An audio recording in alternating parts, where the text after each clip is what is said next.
Alors, on va suivre ça. Autant la somme à Bill Clinton à l'obagi na pona yo, eza solo na yambagi ye lobby. Ok. Bill Clinton ka longi spoon, Macintosh, Kinsen, Gugudi Bende, Chine, Atre. Lobby à l'égard à la solo. On va suivre ça. Total la sogeza mambo l'obagi à solo. Nzamba sungeza ya bien, nzambelanga. Obi? Nzamba sungeza ya bien. Allez, Gédéon, Sala ou Gougou Sala. On se retrouve après.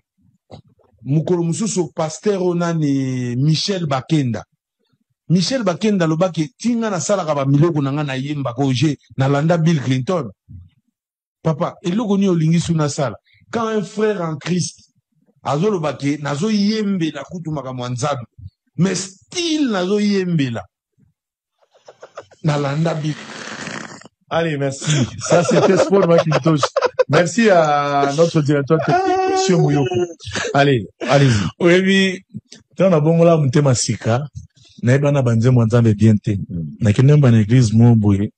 Et comme era animation kresilinga. Nazo krimo kwa bila. Lepoko nazo confesser. Na balu sango yoka.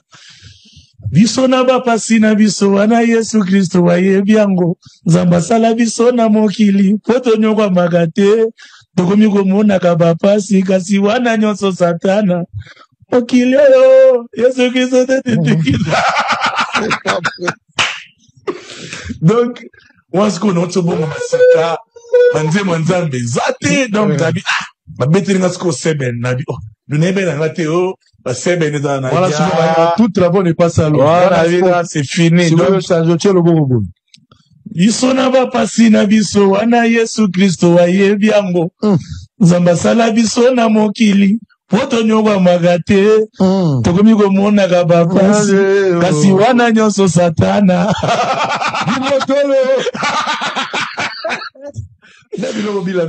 Non, en fait, après, c'est quand parce que j'étais en Atala. Est-ce qu'il vous a influencé? Beaucoup. Très bien. Et il y a lui, il y a Al Pacino. Il m'a influencé à l'époque. Al Pacino, voilà, Al Pacino. Ah, les capitaines vraiment, travaillé vraiment casse. Très bien. Al Pacino, c'était un pire petit à mon oncle, Robambala. Donc, on a parlé, donc, merci pour l'honnêteté intellectuelle. Mais je parle du passé. Ouais.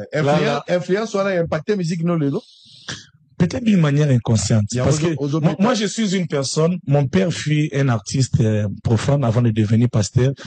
Donc, nakula na bazaiko, nakula na ba ivoloko, nakula, peut-être qu'il est rattrapé d'une manière inconsciente. Mais je ne peux, en aucun cas, je fais une chanson, mais référent d'une telle chanson. Vous voyez, mais j'ai grandi dans l'environnement de la musique, que c'est vraiment dans les sangs, quoi. Et tu vois, je suis un artiste né. C'est là n'empêche que son moni JB pas sali dans son rose,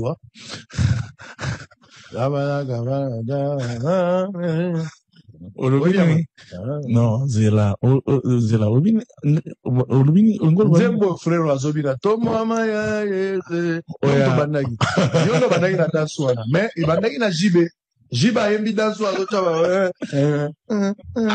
tono pas jibe yozo yemba sala moi polémique frère abimisi tomo amaya ezaka danse lokolo wala jibe mtabandagi na bon ouais oyoka gaote bon sincèrement koyoka nini au tirage au monde dans son latin oui bien monté nous obinons bien tes autres confusion faut bien on pour ne pas se za yango